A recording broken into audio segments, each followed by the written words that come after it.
여러분, 안녕하십니까? 나카무라입니다. 오늘은 무오무오 기미라는 말을 소개하겠습니다. 접속은 명사 플러스 기미 또는 동사의 마스형에서 마스를 뺀 상태 플러스 기미가 됩니다. 뜻은 무오무오한 기색이 약간 보인다. 무오무오한 징조가 약간 보인다 라는 뜻입니다. 예를 들어서 오늘은 약간 감기 기운이 있다 라고 할 때에 今日は風邪気味だ 今日は風邪気味だ 라고 합니다. 그리고 그 소녀는 요즘 약간 우울증 증세를 보이고 있다 라고 할 때에 その少女は最近うつ気味だその少女は最近うつ気味だ 라고 합니다.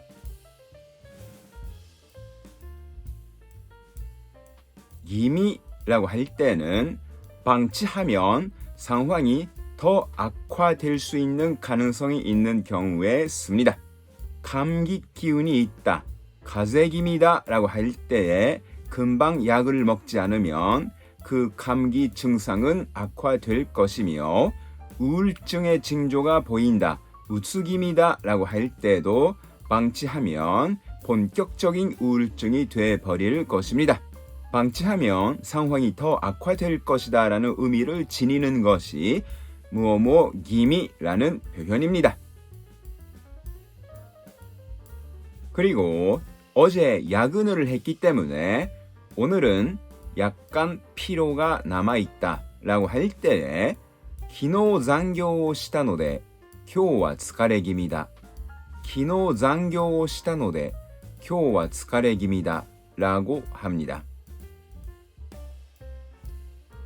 여기서 가치라는 일본어 표현과 어떻게 다른가 하고 의문을 가지시는 분들도 많을 겁니다. 가치라는 말은 안 좋은 일이 일어나는 횟수가 많다는 것을 뜻합니다. 예를 들어서 이 버스는 늦게 오는 경우가 많다라고 할 때에 このバスは遅れがちだこのバスは遅れがちだ라고 합니다. 그리고 그 학생은 계산을 틀리는 경우가 많다라고 할 때에 その生徒は計算ミスをしがちだその生徒は計算ミスをしがちだ라고 합니다. 한편 기미라는 말에는 횟수가 많다는 의미는 전혀 없습니다. 약간 어떤 증세가 보인다.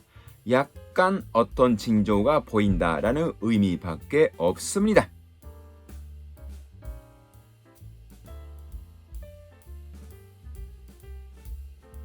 요즘 저는 Kay Warren이라는 미국인 여성이 쓴 책을 읽었습니다. 제목은 Choose Joy라고 합니다. 제목을 번역하면 기쁨을 선택해라 라는 의미입니다. 이 책의 내용을 정리하면 세 가지가 있는데요. 첫째는 행복을 찾는 것보다 기쁨을 선택하라는 것입니다. 행복한 일이 일어나면 그 순간은 기쁘고 며칠 동안은 기쁘지만 그것이 오래 계속되지 않는다는 것입니다. 한편 기쁨을 선택할 줄을 알면 항상 기뻐할 수가 있게 된다는 것입니다. 여러분들도 1년 365일 동안 매일 행복한 일이 일어납니까? 그것은 매우 어려울 것입니다. 항상 기뻐할 줄을 알면 365일 동안 행복이 없어도 기쁨은 있을 수가 있다는 것이 이 책의 주장입니다. 둘째 내용은 기쁨을 가지는 데의 비결은 어떤 일일지라도 최종적으로는 반드시 잘 될 거라고 믿는다는 것입니다. 모든 것이 최종적으로는 잘 될 거라고 진심으로 믿을 수 있다면 힘든 일이 있어도 견딜 수 있을지도 모릅니다. 반대로 어떤 일일지라도 반드시 잘 될 거라고는 장담할 수 없다고 생각하면 결혼하지 말아야겠다, 아이는 낳지 말아야겠다 하는 식으로 축소 지향이 될 것입니다. 여러분들의 성격은 어떻습니까? 어떤 일일지라도 최종적으로는 잘 될 것이다 라고 믿는 경향이 있습니까? 아니면 어떤 일일지라도 뜻밖의 일이 발생되면 중단되고 좌절될 수도 있는 것이다 라고 생각하는 경향이 있습니까? 이 책의 셋째 내용은 자신이 기쁨을 가질 줄을 알게 된 후에는 주위에 있는 사람들에게 기쁨을 줄 수 있는 사람이 됩시다 라는 것입니다. 주위에 있는 사람들에게 기쁨을 줄 수 있는 사람을 이 책 속에서는 Joy Builder 라고 적혀 있습니다. 이 책 전체를 통해서 제가 중요하다고 느낀 것은 기쁨은 의지를 가지고 선택해야 한다고 이 필자가 생각하고 있다는 점입니다. 인간이 아무것도 안 하는데도 저절로 기쁨이 솟아나오지는 않는다는 것입니다. 의지를 가지고 의도적으로 기쁨을 선택한다는 과정이 필요하다고 이 책의 필자는 말하고 있습니다. 우리 앞에는 기쁨과 우울감, 항상 이 두 가지가 놓여 있는 것일지도 모릅니다.